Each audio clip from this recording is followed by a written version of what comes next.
Welcome to Empower Today. Over the summer period we're thinking about how Jesus is fully human as well as completely God.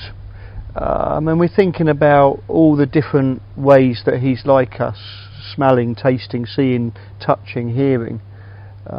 Jesus touched people. He allowed the mothers to bring their children to him so that they were placed on his knee and he would bless them. Often when he healed people, he touched them.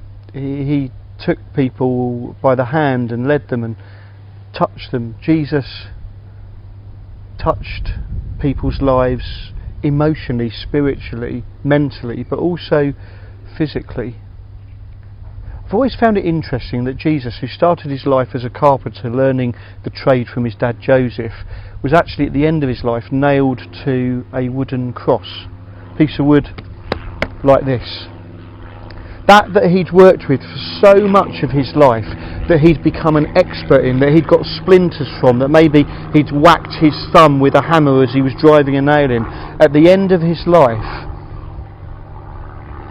he's hung on a piece of wood, hanging there for you, for me, for all of us. Why did he do that? To consume the rubbish, the sin of our lives. I've just noticed here that there's a tissue. It is disgusting. I do not know how long that has been there. I'll put it in the bin in a minute.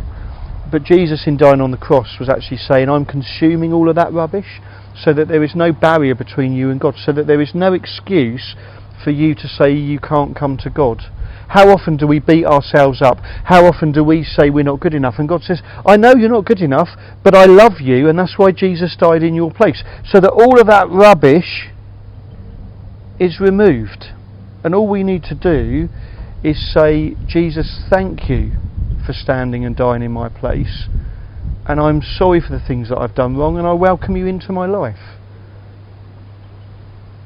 The last thing Jesus touched before he breathed his last was wood, hung on it for you and for me.